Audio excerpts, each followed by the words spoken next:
একটা সময় ছিল যখন বাংলার রাস্তায় অলিতে গলিতে মানুষের মুখে একটাই শব্দ শোনা যেত, পরিবর্তন। এই শব্দটা শুধু একটা স্লোগান ছিল না, এটা ছিল মানুষের রাগ, তাদের স্বপ্ন, তাদের ভবিষ্যতের আশা। আর সেই আশার মুখ ছিল মমতা ব্যানার্জি আর তার দল, অল ইন্ডিয়া তৃণমূল কংগ্রেস। 2011 সালে এই নামটাই বদলে দিয়েছিল বাংলার রাজনীতির ইতিহাস। মানুষ বিশ্বাস করেছিল এবার কিছু আলাদা হবে, এবার তাদের জীবন বদলাবে। আর সত্যি, শুরুর সেই দিনগুলোতে আশা ছিল, উচ্ছ্বাস ছিল, বিশ্বাস ছিল। কিন্তু সময় সব কিছু বদলে দেয়। 15 বছর কেটে গেল। ধীরে ধীরে প্রশ্ন উঠতে শুরু করলো, সেই স্বপ্নগুলো কি সত্যি হলো? সেই পরিবর্তন কি সম্পূর্ণ হলো, নাকি কোথাও কিছু অপূর্ণ রয়ে গেল? তারপর এলো 2026, একটা বছর যা ইতিহাসে আলাদা করে লেখা থাকবে। হঠাৎ করেই বাংলার রাজনীতির চিত্র পাল্টে গেল। ক্ষমতা চলে গেল ভারতীয় জনতা পার্টির হাতে। এটা কি শুধু একটা নির্বাচন ছিল, নাকি এটা ছিল মানুষের চুপচাপ জমে থাকা ক্ষোভের বিস্ফোরণ? কেন 15 বছর শক্তিশালী সরকার হঠাৎ ভেঙে পড়ল? কোথায় হারিয়ে গেল সেই বিশ্বাস? আজ আমরা খুঁজব সেই অদৃশ্য কারণগুলো, যেগুলো চোখে দেখা যায় না কিন্তু ইতিহাস বদলে দেয়। কারণ প্রতিটা পতনের পিছনে থাকে একটা দীর্ঘ গল্প। 2011 সাল, বাংলার ইতিহাসে এক নতুন অধ্যায়ের শুরু। মানুষ রাস্তায় নেমেছিল একটাই স্বপ্ন নিয়ে, পরিবর্তন। আর সেই পরিবর্তনের নেতৃত্বে ছিলেন মমতা ব্যানার্জি এবং তার দল, অল ইন্ডিয়া তৃণমূল কংগ্রেস।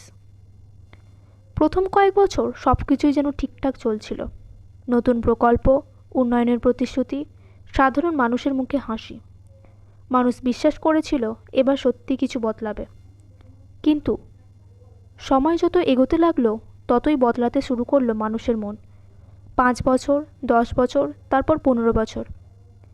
একই সরকার, একই নেতৃত্ব, একই প্রতিশ্রুতি। আর ঠিক এখান থেকেই শুরু হয় ক্ষমতার ক্লান্তি, যাকে বলা হয় অ্যান্টি ইনকামবেন্সি।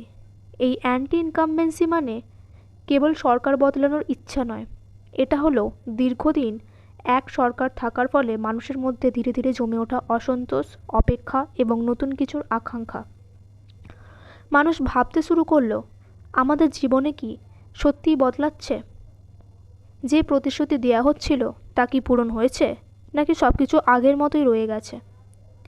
এই প্রশ্নগুলো ধীরে ধীরে রূপ নেয় নীরব ক্ষোভে। কেউ সরাসরি কিছু বলছিল না, কিন্তু ভিতরে ভিতরে বদলে যাচ্ছিল ভাবনা। গ্রাম থেকে শহর একটা অদৃশ্য ক্লান্তি ছড়িয়ে পড়তে শুরু করলো। নতুন কিছু দরকার, একটা পরিবর্তন দরকার। আর ঠিক এই মুহূর্তেই একটি নতুন শক্তির সামনে আসতে শুরু করে, ভারতীয় জনতা পার্টি। যারা এই ক্লান্তি, এই অসন্তোষ সব কিছুকে কাজে লাগিয়ে মানুষের মনে জায়গা করে নেয়। আর এইভাবেই 15 বছরের এক শক্তিশালী সরকারের ভিত ধীরে ধীরে দুর্বল হতে শুরু করে। কিন্তু এই ক্লান্তির পিছনে ছিল আরও গভীর কারণ, যেগুলো সামনে আসতেই মানুষের ক্ষোভ বিস্ফোরণে পরিবর্তন হয়।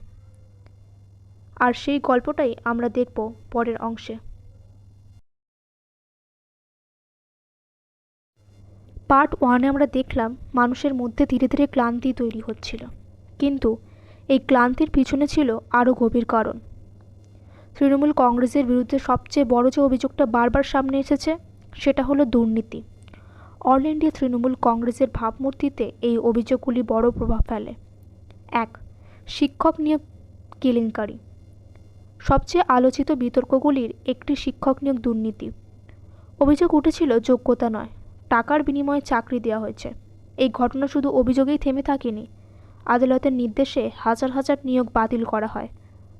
বিভিন্ন রিপোর্ট অনুযায়ী প্রায় 26,000-এর কাছাকাছি নিয়োগ বাতিলের কথা উঠে আসে। ফলে অনেক শিক্ষক তাদের চাকরি হারান। এক মুহূর্তে হাজার হাজার পরিবারের স্বপ্ন ভেঙে যায়। এই ঘটনায় গ্রেপ্তার হন একাধিক প্রভাবশালী ব্যক্তি।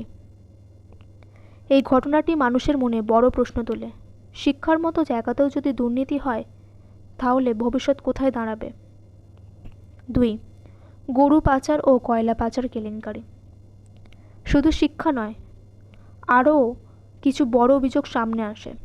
গরু পাচার কেলেঙ্কারি, কয়লা পাচার কেলেঙ্কারি। এই ঘটনাগুলিতে অভিযোগ ওঠে বড় মাপের দুর্নীতি। তদন্ত সংস্থাগুলো বিষয়গুলো খতিয়ে দেখতে শুরু করে। মানুষের মনে একটা ধারণা তৈরি হয়, দুর্নীতি শুধু নিচু স্তরে নয়, উপরের স্তরেও ছড়িয়ে পড়েছে। 3. কাটমানি ও তোলাবাজির অভিযোগ। দুর্নীতির প্রভাব শুধু বড় কেলেঙ্কারিতে সীমাবদ্ধ ছিল না, সাধারণ মানুষের দৈনন্দিন জীবনও পৌঁছে যায়। সরকারি সুবিধা পেতে হলে কাটমানি দিতে হয়, এমন অভিযোগ উঠে আসে। বাড়ি, রাস্তা, বিভিন্ন প্রকল্প, মানুষের মধ্যে একটা ধারণা তৈরি হয় টাকা ছাড়া কিছুই হয় না। 4. স্থানীয় স্তরে দাদাগিরি। অনেক জায়গায় অভিযোগ ওঠে স্থানীয় নেতা কর্মীদের আচরণ নিয়ে। পাড়ার দাদাদের দরমত, ভয় দেখানো, সাধারণ মানুষের সাথে দূরত্ব। মানুষ মনে করতে শুরু করে সরকার আমাদের নয়, আমাদের উপর চাপিয়ে দেওয়া হচ্ছে। 5. আরজিকর হাসপাতাল বিতর্ক। আর তারপর আসে একটা ঘটনা, যা শুধুমাত্র একটি খবর ছিল না, এটা হয়ে ওঠে মানুষের আবেগের বিস্ফোরণ। কলকাতার আরজিকর মেডিকেল কলেজ অ্যান্ড হসপিটালকে ঘিরে বিতর্ক। এই ঘটনাকে কেন্দ্র করে পুরো রাজ্যের একাধিক প্রশ্ন উঠতে শুরু করে। কেন প্রশ্ন উঠেছিল? ঘটনার ব্যাখ্যা নিয়ে অস্পষ্টতা, প্রশাসনিক পদক্ষেপ নিয়ে প্রশ্ন, নিরাপত্তা ব্যবস্থার উদ্বেগ, তথ্য প্রকাশের স্বচ্ছতার অভাবের অভিযোগ। এইসব কারণ মিলিয়ে মানুষের মধ্যে একটা অনুভূতি তৈরি হয়, কিছু একটা ঠিক হচ্ছে না। বিশেষ করে নারী ও তরুণ সমাজের মধ্যে এই ঘটনার গভীর প্রভাব ফেলে। আমরা কি সত্যি নিরাপদ? এই ঘটনাটি শুধু একটি বিতর্ক নয়, এটা হয়ে ওঠে মানুষের জমে থাকা ক্ষোভের একটা বড় ট্রিগার।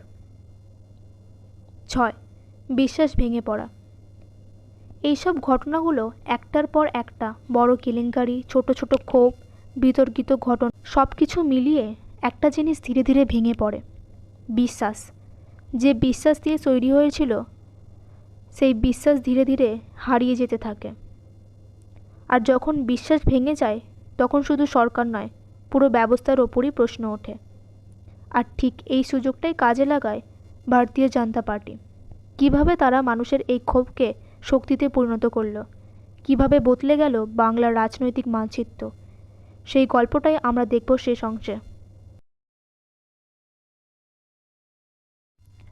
পার্ট 2-তে আমরা দেখলাম দুর্নীতি, বিতর্ক আর ভেঙে পড়া বিশ্বাস।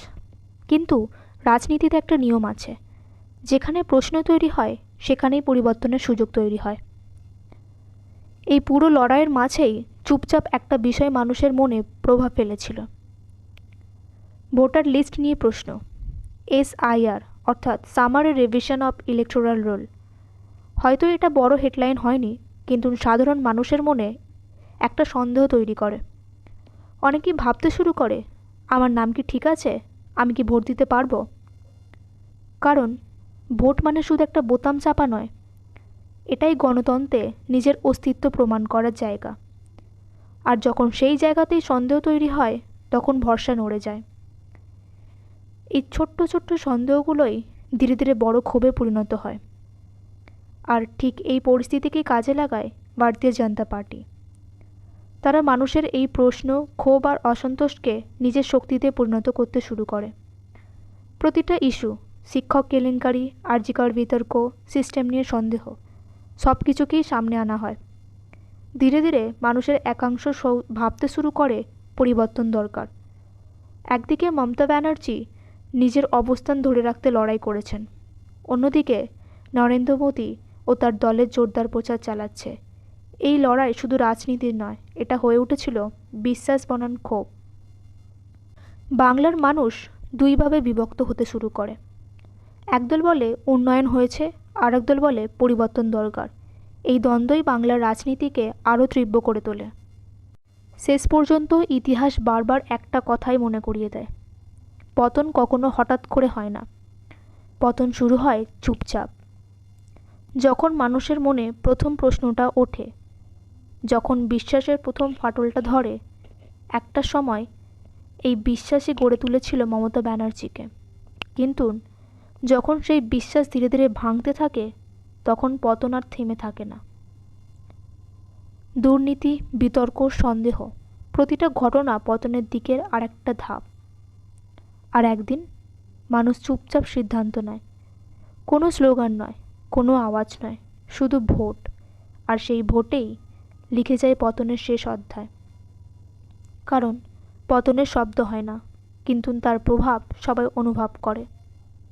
আজকের শিখর আগামীর পতনের শুরু হতে পারে, কারণ রাজনীতিতে কেউ চিরস্থায়ী নয়, আর বাংলার মানুষ, তারা শুধু ইতিহাস দেখে না, তারা ইতিহাস তৈরি করে।